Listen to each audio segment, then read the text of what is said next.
আমার বন্ধু অমল অন্য জগতের না, এই জগতেরই মানুষ এবং বর্তমান সময়েরই মানুষ।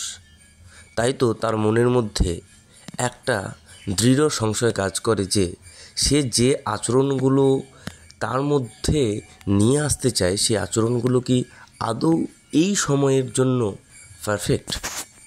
এই আচরণের জন্য অমল অনেকবার প্রতারিত হয়েছে এবং অনেকবার সমাজের সামনে সে বোকা হয়েছে। মানুষ তাকে বোকা বোকা বলে ভেবেছে। তার কোন আচরণের কথা বলছি? আচরণটা হচ্ছে ভালো মানুষ হওয়ার আচরণ, সত্য পথে চলার আচরণ, সৎ পথে চলার আচরণ। এই আচরণটা তাকে বারে বারে বিপদে ফেলেছে এবং হয়তো বা ভবিষ্যতেও ফেলবে। কিন্তু সে এই ব্যাপারে রীতিমতো চিন্তিত, কারণ বারে বারে সে বিপদে পড়েছে। সে খানিকটা ভেবেচিন্তেই ঠিক করে নিয়েছে আর সে তার নিজের মতো আচরণ করবে না।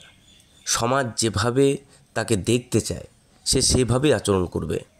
যেখানে মিথ্যা বলার দরকার সেখানে মিথ্যা বলবে, যেখানে সত্য বলার দরকার সেখানে তো সত্য বলবেই। এবং সে সৎ পথে আর চলবে না। যাই করুক সে সৎ পথে আর চলবে না। এতদিন তো অনেক সৎ পথে চলা হলো। সৎ পথে চলে সে কি পেল? বরঞ্চ অবমাননা, অপমান, মানুষের সামনে ছোট, হেয়, লাঞ্ছনা, এই সমস্ত কিছুই সে পেয়েছে। তাই সে আর সৎ পথে চলবে না, এটা সে মনের মধ্যে ঠিক করে নিল। রোজ প্রায় 50 কিলোমিটার দূরে কর্মস্থানে যেতে হয় বলে রোজই তাকে বাসে চাপতে হয়। রোজকার মতো সে আজকেও খুব কষ্ট করে শেষের বাসটা ধরতে পেরেছে। বাসে উঠেই প্রথম কাজ হচ্ছে খালি সিট খোঁজা। সেই খালি সিট কোথায় আছে সেটা দেখার জন্য চোখটাকে এদিক ওদিক দিয়ে ঘোরাতে লাগলো, কিন্তু খালি সিটের সন্ধান সে কোনো মতেই পেল না। শেষের দিকে একটা খালি সিট আছে বলে মনে হচ্ছে, তাই সে খুব তাড়াতাড়ি এগিয়ে গেল সেই দিকটাতে। এগিয়ে গিয়ে দেখে যে একজন প্রায় 30 ঊর্ধ্ব মহিলা একটা সিটে বসে আছে, উইন্ডো সিটে। তার পাশের সিটটা ফাঁকা। তড়িঘড়ি করে অমল যেই বসতে যাবে তৎক্ষণাৎই মহিলাটি ইশারা করলো, এই সিটটি খালি নেই, এই সিটটিতে অলরেডি একজন আছে। অমল জিজ্ঞেস করলো, কে আছে? মহিলাটি উত্তর দিল যে আছে, এই তো সামনের স্টপেজ থেকে উঠবে। অমল আবার বলল যে সামনের স্টপেজ থেকে উঠবে, আমরা তো এগুলো স্টপেজ থেকে উঠছি, তো আমরা কি সিটটি পাওয়ার যোগ্য নই? তখন মহিলাটি বলল, সামনের স্টপেজ থেকে উঠবে, আমি আগের থেকেই বলে জায়গাটি রেখেছি, তো এই জায়গাটি কিন্তু বুক হয়ে আছে, তাই আপনি এখানে কিছুতেই বুঝতে পারবেন না। নিরুপায় হয়ে অমল একটা জায়গায় দাঁড়িয়ে রইল। অমলের আচরণে এমন কোনো বৈশিষ্ট্য নেই যে সে জোর করে গিয়ে সেই স্থানটিতে বসে পড়ে, তো নিরুপায় হয়ে দাঁড়িয়েই থাকতে হয়। যাই হোক, অমল অনেকক্ষণ ধরেই অপেক্ষা করছিল যে স্টপেজ থেকে হয়তো কেউ এসে সেই জায়গাটিকে পূরণ করবে, অর্থাৎ বসবে। সেই যে মহিলা, সেই মহিলার কোনো বন্ধু অথবা কোনো বান্ধবী। কিন্তু 2-3টে স্টপেজ যাওয়া সত্ত্বেও এখনও পর্যন্ত কোনো বন্ধুর দেখা মিলল না, অর্থাৎ সেই খালি স্থানটি খালিই রইল। আরও 2-3 জন উঠেছে, উঠে সেই একই রকমভাবে পাশে পাশে দাঁড়িয়ে আছে। এইবার একটা স্টপেজ এলো, সেই স্টপেজ থেকে একজন ভদ্রলোক আসলো। সে ভদ্রলোক এসে জিজ্ঞেস করলো, এই জায়গাটি কি খালি আছে? মহিলা রীতিমতো আবার উত্তর দিল যে না, সামনের স্টপেজ থেকে আরেকজন উঠবে। অমল মনে মনে ভাবলো, এই সামনের স্টপেজ কবে আসবে, নাকি এই সামনের স্টপেজ আজকে আসবেই না। রীতিমতো ভেতরে ভেতরে মহিলাটার উপর খুব রাগ করলো অমল। কিন্তু এই রাগে কি আসে যায়? মহিলা তো দিব্যি কানের মধ্যে হেডফোন গুঁজে দিয়ে গান শুনছে, আর মুখের মধ্যে কি যেন একটা আছে যেটাকে সে বারবার চর্বণ করে চলেছে এবং যার জন্য মুখটা বেজার লাগছে। সেই ভদ্রলোক যে কেবলমাত্র আসলো, সে ভদ্রলোক আবার জিজ্ঞেস করলো, আপনি এই জায়গাটা বুক করে রেখে দিয়েছেন, অথচ আমরা আগের থেকে কষ্ট করে এখানে উঠবো, দাঁড়িয়ে যাব, এটা কি ঠিক? মহিলা আবার উত্তর দিল, কিছুটা অপ্রস্তুত হয়ে উত্তর দিল, যেন তার উত্তর দেওয়ার কোনো ইচ্ছেই নেই। বলল, আমি এই জায়গাটা প্রথম থেকেই বুক করে রেখেছি, তো এই জায়গায় আপনি বসতে পারবেন না। সামনে স্টপেজ থেকে একজন উঠবে, তাকে আমি এখানে বসতে দেবো। তখন ভদ্রলোক রীতিমতো রেগে গিয়ে বললেন, এটা কি ইয়ার্কি পেয়েছেন? এটা কি আপনার নিজের বাড়ি? যদি এরকম করে আপনার যেতে হয় তাহলে আপনি একটা প্রাইভেট কার কিনে নিন না, বা প্রাইভেট কারে চলে যান না। এইভাবে পাবলিক প্লেসে এইভাবে চলে না, এরকম আচরণ চলে না। যে আগে আসবে সে আগে বসবে। আপনি কোথায় কে উঠবে তার জন্য জায়গাটা খালি করে রেখে দিয়েছেন, অথচ আমি বসবো না। ভদ্রলোক রীতিমতো রেগে বলতে বলতে একদম দম দেখিয়ে সাহস সহকারে সেই জায়গাটিতে বসে পড়ল। অমল ভ্যাবাচাকা হয়ে তাদের দিকে তাকিয়ে রইল, আর মনে মনে ভাবতে থাকলো, এই সাহস কি আমি দেখাতে পারতাম না? অমলের এই প্রশ্ন সারা জীবনই রয়ে গেছে। এরকম প্রচুর ঘটনা তার সামনে ঘটে গেছে এবং সে নিজেকে প্রশ্ন করেছে যে আমি কি এটা করতে পারতাম না, কিন্তু সে আদৌ করে উঠতে পারেনি। লোকটি যে সাহস দেখিয়ে বসলো, তারপর অমলের গন্তব্যস্থলে পৌঁছানো পর্যন্ত লোকটি সেখানেই আরাম করে বসে রইল, অথচ সেই মহিলার বন্ধুর দেখা কিন্তু ততক্ষণ পর্যন্ত গেল না। তো সুতরাং অমল ভাবলো, যদি সাহস দেখিয়ে সে বসতে পারতো তাহলে কিন্তু সে আরাম করেই সিটে বসে আসতে পারতো। ওই তো অমলের ভাগ্যে আচরণে সেইটা লেখা নেই, তাই সে বারে বারে প্রতারিত হয়, বারে বারে সমাজের সামনে বোকা সাজে। সেদিন ডিউটি থেকে ফেরার পথে সবেমাত্র বাসে উঠে বসেছে এবং শেষের সিটটি খালি ছিল বলে সে বসেছে, এবং তার পাশে বসেছে তারই সহকর্মী কমল। কমলের সাথে তার অনেক দিন আগের থেকেই বেশ ভালো বন্ধুত্ব রয়েছে, তাই ডিউটি থেকে ফেরার পথে তারা দুজনে একসাথেই ফেরে এবং নানান রকম গল্প করে। কমল এই যাত্রাপথে অনেক অভিজ্ঞতার সম্মুখীন হয়ে কিছু কিছু ডিসিশন নিয়েছে। তার মধ্যে একটি হলো এই যে সে কোনোদিনও কারোর জন্য আর সিট ছেড়ে দেবে না। সে অনেকবার অনেকজনের জন্য সিট ছেড়ে দিয়েছে, কিন্তু কেউ তাকে কোনোদিনও এক ফোঁটাও সাহায্য করেনি, এবং একদিন তার গভীর অসুস্থতা সত্ত্বেও কেউ তাকে সিটে বসতে দেয়নি। তাই সে ঠিক করেছে আর ভালো মানুষই নয়। একদিন এমনটাও ঘটেছে তার সাথে যেটা সে কখনোই আশা করেনি। একদিন এমনভাবেই বাড়ি ফেরার পথে একটা প্রচণ্ড ভিড় বাস, একটু পা রাখার জায়গা পর্যন্ত নেই। অমল এবং কমল একটা সিটে বসে আছে, একটা সিট বলবো না, দুটো সিটে বসে আছে। উইন্ডো সিটে বসে রয়েছে অমল, আর ডান পাশে বসে রয়েছে কমল। তাই যারা দাঁড়িয়ে রয়েছেন তাদের সাথে কমলের একটা স্পর্শ ভাব রয়েছে। যারাই তার পাশে দাঁড়ান তাদের সাথে কমলের একটা স্পর্শ লেগে যায়, এবং যখনই বাস ব্রেক মারে তখনই কেউ হুমড়ি খেয়ে কমলের উপর পড়তেও পারে, এমনটাই হয়। তাই কমল রীতিমতো বিরক্তই হয় অনেক সময়, কিন্তু কিছু করার নেই, এভাবেই চলতে হয় বাসে। একটা মোটামুটি 25 থেকে 30-এর মধ্যে বয়স হবে মেয়ে উঠেছে এবং কমলের পাশে এসে দাঁড়িয়েছে। তো রীতিমতো বাসের মধ্যে ব্রেক লাগার ফলে মেয়েটি মাঝে মধ্যেই কমলের উপরে এসে পড়ে যাচ্ছে, আর কমল এটাতে বারে বারে বিরক্ত হচ্ছে, এবং মেয়েটিও যথেষ্ট বিরক্ত হচ্ছে বলে কমলের মনে হচ্ছে। তো কমল চাইল যে একটা কাজ করা যাক, যে মেয়েটি বসুক, সে দাঁড়িয়ে যাবে।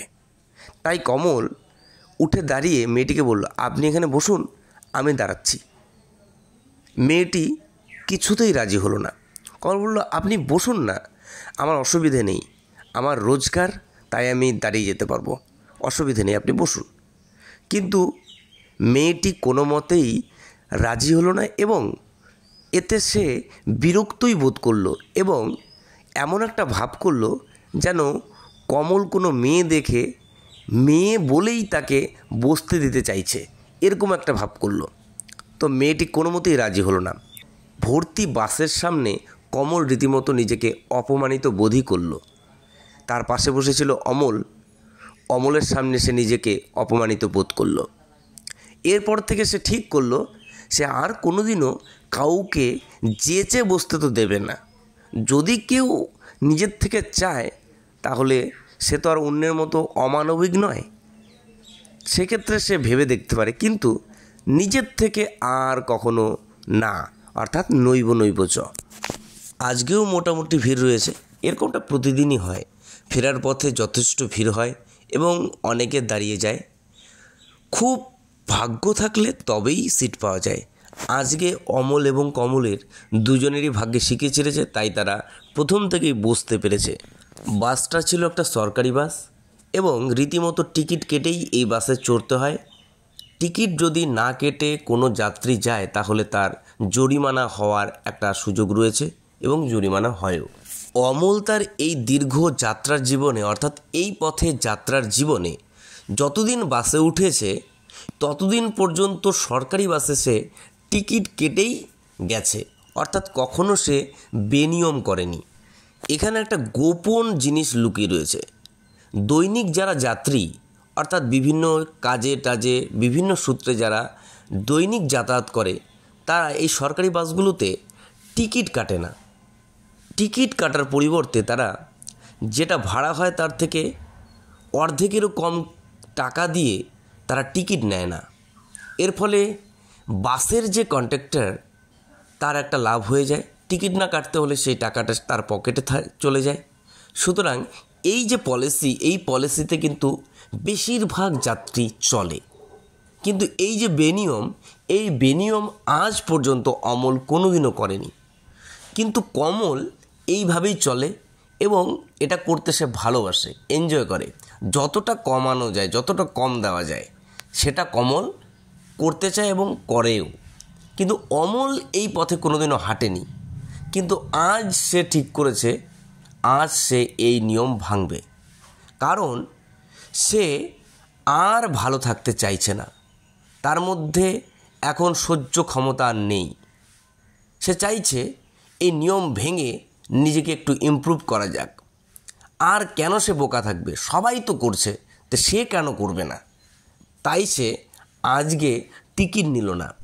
যেটা সে ভেবেছে সেটা সে করতে পেরেছে, এটা ভেবে সে নিশ্চিন্ত হলো এবং নিজেকে একটু বীরত্ব ভাব দেখিয়ে সে নিশ্চিন্ত হয়ে রোজকার মতো সিট পাওয়ার ফলে ঘুমিয়ে পড়ল। হাজার হাজার জনতায় ভরা একটা স্টেজ, সেই স্টেজের সামনে সেই জনতারা অপেক্ষা করছে, উকি দিচ্ছে। তারা অধীর আগ্রহে দাঁড়িয়ে রয়েছে তাদের প্রিয় মানুষটিকে দেখার জন্য। সেই প্রিয় মানুষটা কে? প্রিয় মানুষটা আস্তে আস্তে এগিয়ে চলেছে। হাজার মানুষের করতালি তার পদধ্বনিকে স্বাগত জানাচ্ছে। সেই মানুষটা আস্তে আস্তে স্টেজের সামনে এসে দাঁড়ালো।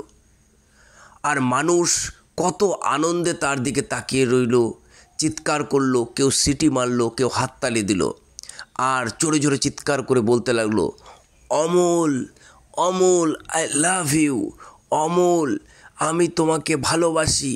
কেউ বা বলল, আমি তোমার খুব বড় ভক্ত। অমল এসব দেখে সবার দিকে ইশারা করলো এবং সবাই থামলো। অমল তার সবথেকে প্রিয় কবিতাটি পড়তে শুরু করলো। আজি প্রভাতে রবির কর, কেমনে পশিল প্রাণের পর, কেমনে পশিল গুহার আধারে প্রভাত পাখির গান। হঠাৎ করে কে যেন ডাকছে। অমলের ঘুমটা ভেঙে গেল। সবাই টিকিটগুলো বের করবেন, টিকিটগুলো দেখাবেন, টিকিট দেখান দাদা, টিকিট দেখান। অমল বুকের ভেতরটা ধরাস করে উঠল। টিকিট টিকিট তো আমার কাছে নেই, এখন আমি কি করে টিকিট দেখাবো? ইনি নিশ্চয়ই বড় কোনো অফিসের। এখন এটা তো সরকারি বাস, আমি রোজই তো টিকিট কাটি, কিন্তু কোনো দিন তো ইনি আসেন না। আজ আমি টিকিট কাটলাম না, অথচ তিনি আজই আসলেন। এমন অবস্থায় হঠাৎ করে তার নজর গেল পাশে বসে থাকা কমলের দিকে। কমল তার হাতে অনেকগুলো পুরনো টিকিট ঘাঁটছে এবং ঘেটে ঘেটে খোঁজার চেষ্টা করছে আজকের টিকিট কোনটা। সেই ভদ্রলোক বলছে, তাড়াতাড়ি বের করুন। কমল বলছে, আরে আমি রোজই টিকিট কাটি এবং এখানেই ঢুকিয়ে রাখি, কিন্তু আমি ঠিক বুঝে উঠতে পারছি না কোন টিকিটটা, এবং জানিও না আপনি আজ আসবেন। রোজই টিকিট কাটি, না হলে কি এই টিকিটগুলো আমি কি কুড়িয়ে নিয়েছি বলুন? ভদ্রলোক বলল, ঠিক আছে, আপনাকে অত খুঁজতে হবে না, বুঝতে পেরেছি। বলেই অমলের দিকে তাকিয়ে বলল, আপনার টিকিটটা দেখান। অমল তো থতমত খেয়ে বলল, আমিও রোজ টিকিট কাটি, কিন্তু আমার কাছে আজকে টিকিট নেই। তখন ভদ্রলোক বলল, টিকিট নেই বললে তো হবে না, আপনাকে টিকিট দেখাতেই হবে। আপনিও বলছেন টিকিট কেটেছেন, সবাই তাই বললে হবে? সেটা বিশ্বাস করব? টিকিট দেখাতে হবে।